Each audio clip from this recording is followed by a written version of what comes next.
data.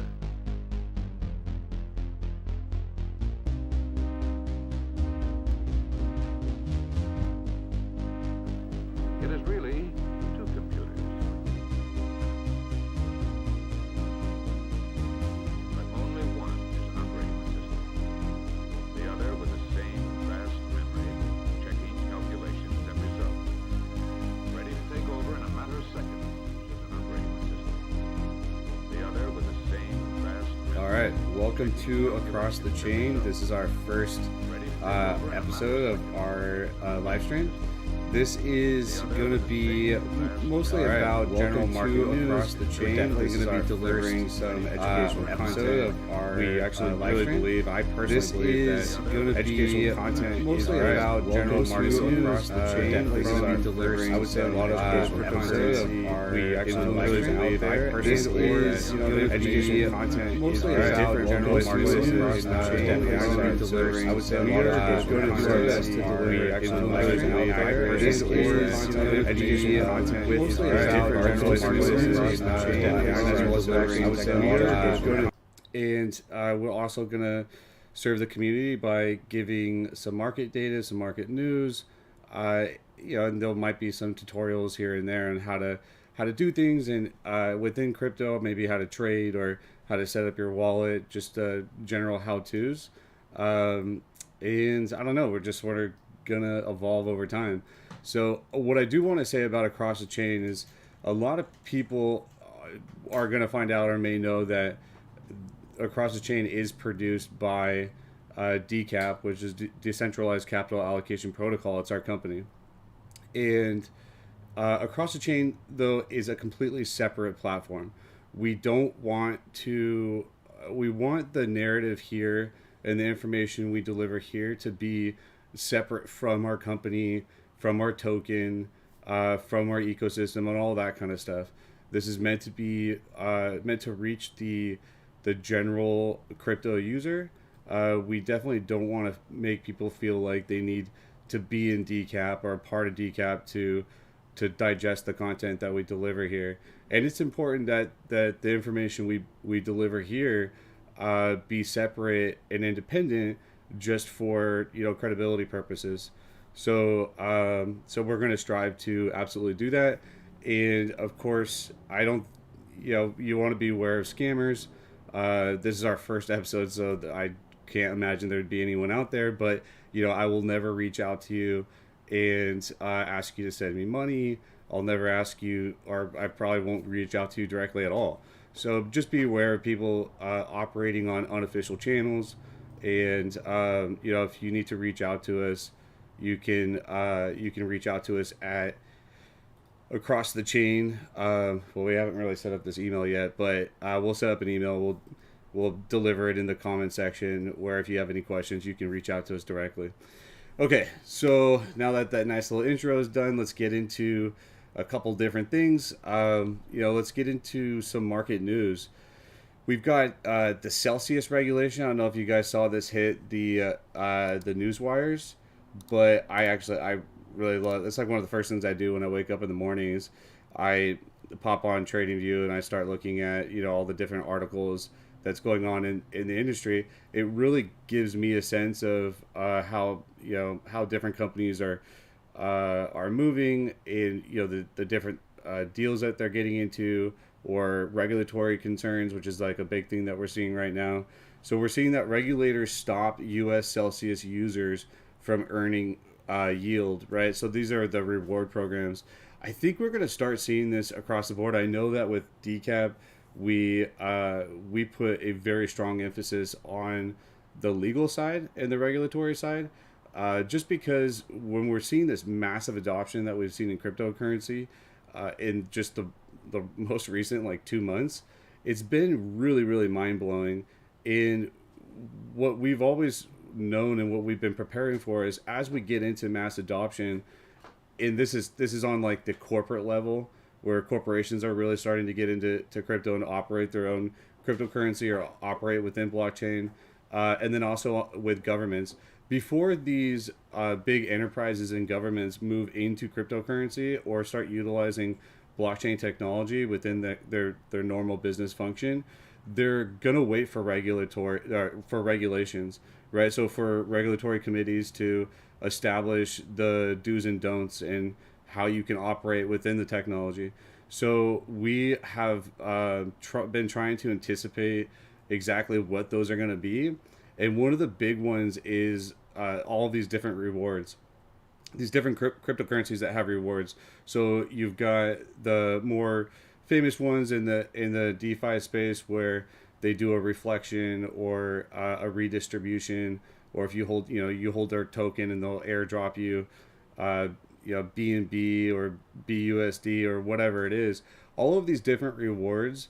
This is where you really are getting into a security, right? So, and this really only applies for the United States, but a security, I mean, it is really it's going to be where you're delivering some sort of profit share with investors, right? So if you are operating a security, then they have to be registered with the SEC, and really most cryptos, 99.9% of cryptos out there have not been doing that. Most of them aren't even registering as a restricted security, which is something that DCAP really focused on doing to ensure that we can deliver profits and or like a dividend to our shareholders that are accredited investors. It's not really where I personally want to see the market. I think crypto has been an awesome place for the average Joe user to come in and kind of get a lot of these different rewards and get these huge gains that you wouldn't otherwise see if you weren't an accredited investor. And I think that's really cool. But as we move into to global adoption, that's where the regulatory committees are going to come in, and they're going to say that if you want to get into a low market cap coin, you have to be an accredited investor. And we're going to do our best, at least on the DCAP side, to provide that pathway for people. But in this space right now, I definitely think if you're a retail investor and you're investing in a cryptocurrency that isn't operating in the United States, that isn't a legal entity, and they're delivering rewards, and even if they are a legal entity like Celsius, right, and they're delivering rewards through the yield program, you're going to start seeing that a lot of these regulators are going to shut them down. So just be mindful of that. If they're not adhering to U.S. policy, and this, the SEC and other regulatory committees are going to go after them, and they're going to sue them just like XRP. So be mindful of that, because that can absolutely impact your investment, as a lot of people saw with XRP. This is going to continue to evolve over time. So this is definitely something that we're watching, and again, look out for all of your investments that are operating some sort of reward program to make sure that they're adhering to the U.S. policies. So that affects the United States citizens. That does not affect international as much. So this next article that I saw that caught my eye is something I've been following for a while, which is Ethereum, right? So the launch of Ethereum 2.0, it's been something that people have been looking forward to for a long time. Big news for that side, which is that they launched it on the Shadow network, and it's largely been a success. There were some bugs, but it's largely been a success. Not to dampen that great news, it's also looking like they're not going to be able to deliver the 2.0 by June, which is when they were saying that they were going to do it. It's looking like they're going to roll it out in Q3, and honestly, following this as long as I have, I wouldn't be surprised if this thing doesn't come till next year in 2023. But keep a lookout for Ethereum. That's going to be this is where they're moving from a proof of work to a proof of stake. And we're gonna, I'll go into in a different video, and we're gonna continue to create lots of educational content of like what is proof of work versus proof of stake, and so look out for those videos. We'll dive deep into like detail into how those two consensuses work and blockchains. But for now, watch out for that. Definitely on the investment side, it's going to be interesting to see what happens once they launch the 2.0. There could be a sell the news, and we don't see that impact in the upward trend, or it could provide a massive amount more utility for a lot of other projects that aren't operating on Ethereum right now because the gas fees are so high. So definitely something to look out for.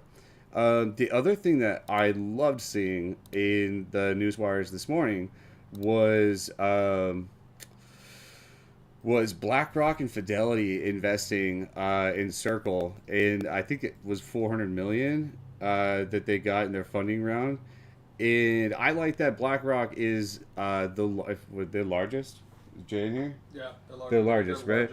The largest fund on the planet, right? So anybody who operates like a 401k or has a 401k, not the majority, but like a good size of it's probably in BlackRock. They've also been notorious for being against crypto and just not seeing it being a pathway for investors, and that their tune has changed as we've seen a lot of countries and a lot of big companies and funds. We're starting to see that tune change, and this is just something that we've seen in the last really like 2 months, 3 months. So it's been for us that have been in crypto for a while, this last like 60-90 days has been very, very exciting. All right, so let's go into the health of the market, and let's check out where cryptocurrency is. We definitely saw a downtrend this last week with Bitcoin, and then we sort of we got a bounce off of. Well, let's take a look. All right, let's pull this up. All right, so today has been a great day. Pretty much like everything is up.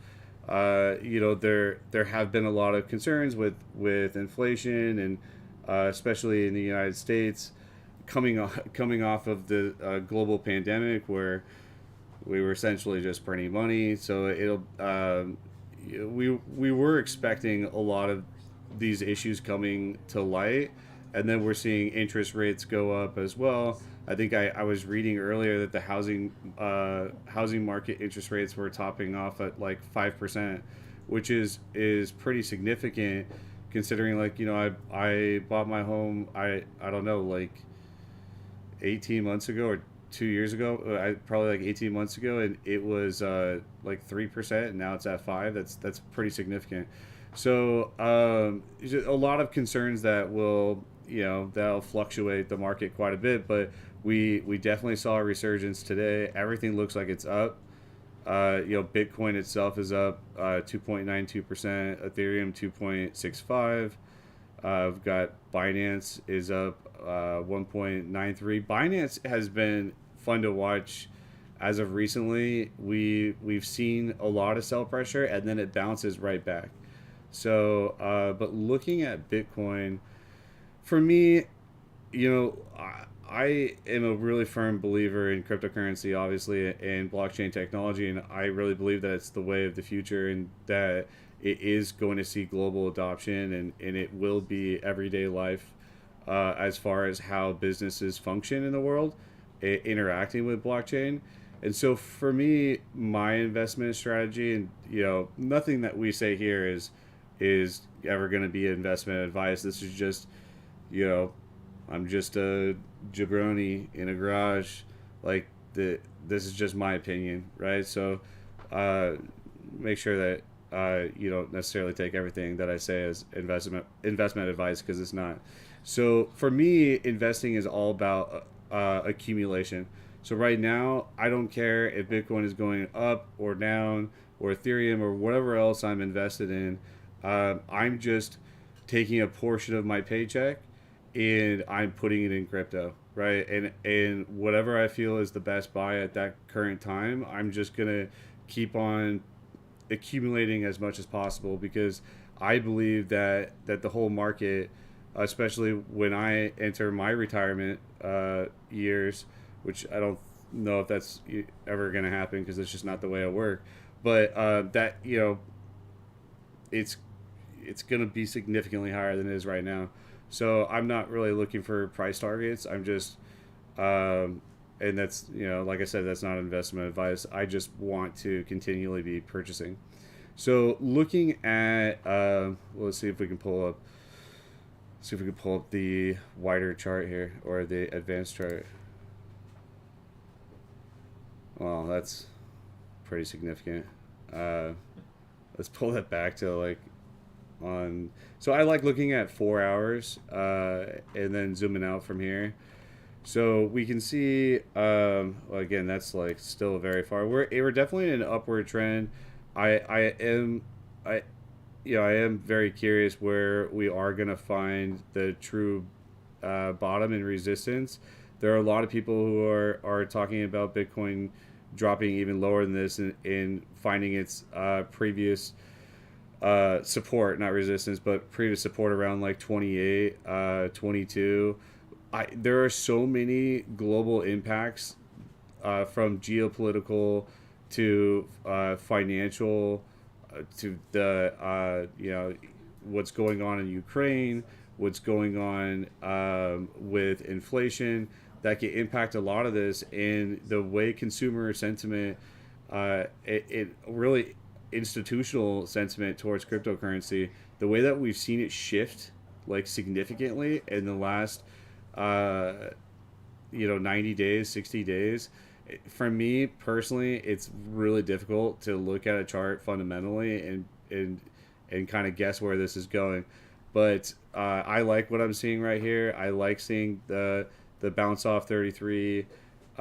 We've had like several pretty steep drops, but we're also not seeing, and we are seeing that support, which is great, but we're not seeing really it break past 48, which is where if we can cleanly get through 48, I think it'll go up to about like 51 or so.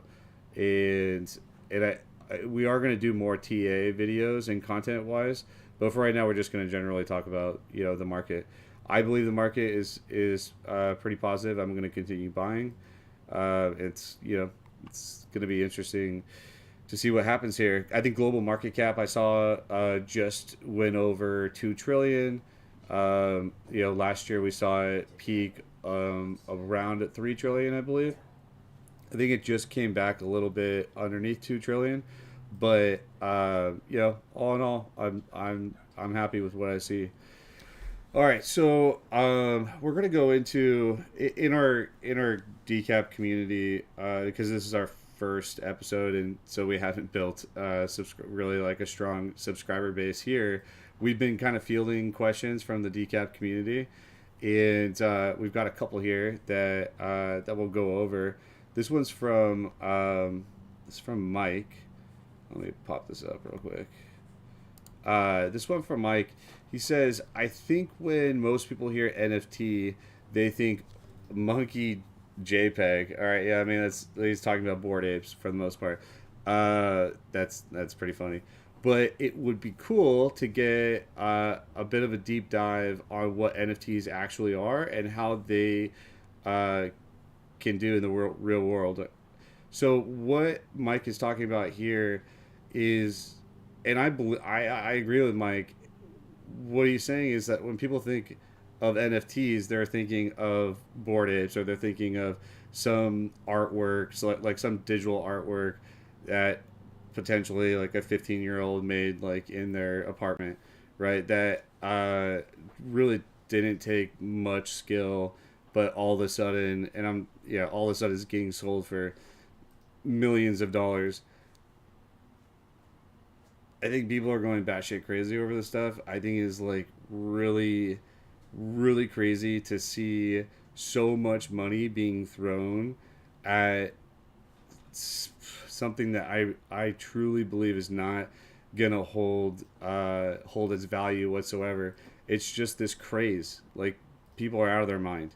It is absolutely intense that to think that people are spending this much money on something that when we think of like artwork, right, and that's sort of how it's being sold, like NFTs are sort of just being sold as artwork. When I think of an NFT, I think of a provenance, right? So the thing that claims ownership over the artwork. But but when you're taking, like, let's say one picture of an ape and you're changing its clothes, there's nothing significant, there's nothing unique, there's nothing historical about what just happened there, and I don't know, for me, and I think that most people that have any sort of art background, which is not myself, would agree that there is nothing significant about why something like that would be sold for so much money. So I do think that NFTs play in the art world. I believe that they play as a provenance, which is a way of showing ownership over the asset, and I think that's where I think that this NFT craze is going to be a bubble in relation to how I was just talking about it. But in the same respect, I think NFTs in general are going to be one of the most utilized forms of blockchain technology to track assets and to track ownership.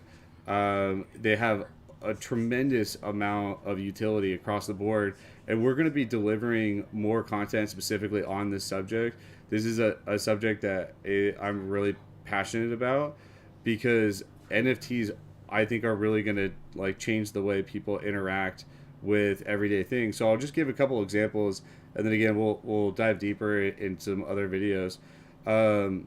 One of my favorite examples of how an NFT can operate is access points, right? So think of like keys, right? So for your house, you could lose your keys, and someone could take that key, or someone could steal your key, go to Home Depot or go some other place, and they would be able to make a copy of that key, right? And then now they have access to your house.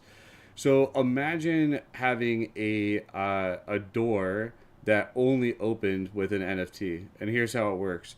So you can write, like, let's say with a wallet, we'll just say like MetaMask, right? You can create a script where your door won't open unless you hold a specific NFT in your wallet, right? So you go up to your door, you can scan it with a QR code, it's going to access your wallet, and if you hold that NFT, the door will unlock. That NFT cannot be duplicated. It's immutable. It can't be copied to, in any way. And so there's only one of those, right? If you have other people that are going in and out of the house, you're able to approve, certain NFTs. So you can have multiple NFTs that have the same function. They're all unique to a specific user, but you would never be able to gain access to that house without having an NFT. So with like that specific NFT. So I look at that in like writing token scripts, which are, it's like front end logic to interpret a smart contract or like an NFT. Those are probably one of the more utilized ways that I think NFTs are going to find a place in the world. But also, like, business wise, let's take this example with fruit or produce, right? So you go to the store, you see that there's a barcode on an apple. That barcode could be an NFT. That one apple can be can have an NFT on it with that barcode. So you could scan it as the consumer of the produce.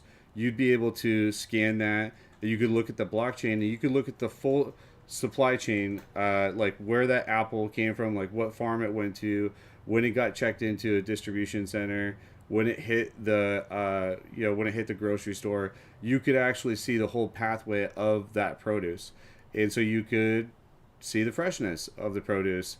That's to me, that's like one of the more fascinating ways where consumers can really get involved with NFTs and tracking produce or tracking meat, right? So let's say there was a mad cow outbreak, right? You'd be able to scan the barcode of the meat that you purchased, and it could actually tell you what cow, like what number cow from what ranch that it came from, and if there have been any outbreaks to whatever it would be. Let's just say Mad Cow, right? So those are really cool use cases on how NFTs can be utilized. We use them for DCAP. We use them to tokenize real estate property. So, and if you want to see how we are doing that and how we're tokenizing real estate assets, definitely check out the DCAP channel for DCAP information, not the live stream. And we are going to be delivering that content there so you can see how we're tokenizing real estate assets.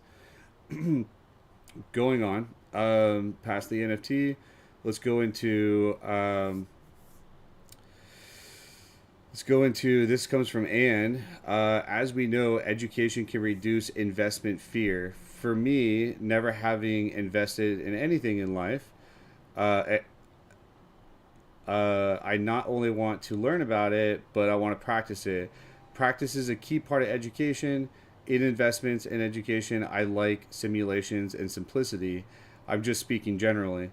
You cannot do a simulation in an AMA, but you can tell a story or give an example. Yeah, okay, so this is actually, you can do a simulation, and I'm going to pop one up here so you guys can see it. Gotta move over to this screen. All right, so this is a cool thing. Crypto Hopper, this isn't an advertisement for them. They didn't pay for advertisement, but it is a free platform that you can go to for just paper trading. So paper trading is simulating live trading, right? So I came in here and I just gave myself $10,000 and I'm operating on the Binance. When you set this whole thing up, you can pick the exchange, you can pick how much money you want to start with your balance. You can see here, I just did this 45 minutes ago. You can see I'm up $1.15. My total balance, that doesn't even make sense. Why my total balance would be 10,032 cents, but I'm up $1.15 when I started with 10,000. Doesn't matter. I don't know. But this is a really cool way to practice trading, different techniques, where you can open up different positions, and you can definitely implement different trading styles on how you want to take profit, right? So I would definitely look into Crypto Hopper or something similar to it.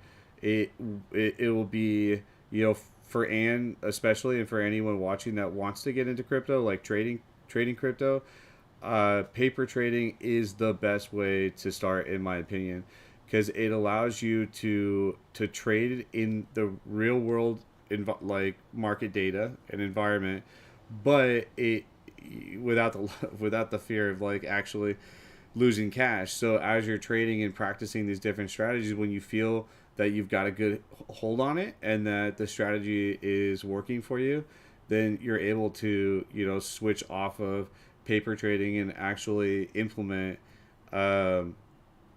real currency. So if you are just getting into trading for the first time, it's a whirlwind. At least for me, it was it definitely is a learning curve. Paper trading, I don't get so emotionally attached to it I used to when I would do I would have all sorts of different trading styles, and you can get very emotionally involved in when you get emotionally involved in something, you're not necessarily always making the best decisions. So just be wise about the money you're losing, or the money that you're using to trade, if you're not paper trading, and don't over leverage yourself or overextend yourself to any position that would affect your livelihood. So definitely stay mindful of that. All right, so education wise, I think we are kind of dialing in here. Was there another one? Let's see. Nope, I think that's all the education on that side, and that's typically the last segment that we're gonna do do we hit 30 minutes or did I go way over? 32. Oh, I did. All right. Yeah. So, we're going to be launching this weekly. We're definitely going to be fielding more questions. There was something that happened this morning. Was a friend of mine who is very knowledgeable. This is something I just want to, especially for people who are out there for the first time trading, that I just wanted to draw attention to, which is if you are getting into DeFi or if you're getting into decentralized exchanges, so DEXs, it's a whole different world, and it's very important that you understand how non-custodial wallets work. That no one has access to them but the people who have the private keys, which should really only be yourself, and also how you're sending currency from one blockchain to another, right? So what happened to my friend, again, like super knowledgeable person, he knows what he's doing and still made that, he had a mental lapse where he was sending BEP20, so which is a Binance Smart Chain token. He was sending that to ERC20, which is Ethereum, right? So they are to the core the same code base, but they're completely different blockchains. So if you're sending a BEP20 token from the BSC network to the Ethereum network, which is ERC20, in a non-custodial wallet environment, totally fine, right? Like all you have to do, you can send it to a different wallet. It's not going to actually transfer over to that blockchain, but like if you send it to a non-custodial wallet, you're going to be able to retrieve it by just adding the custom network.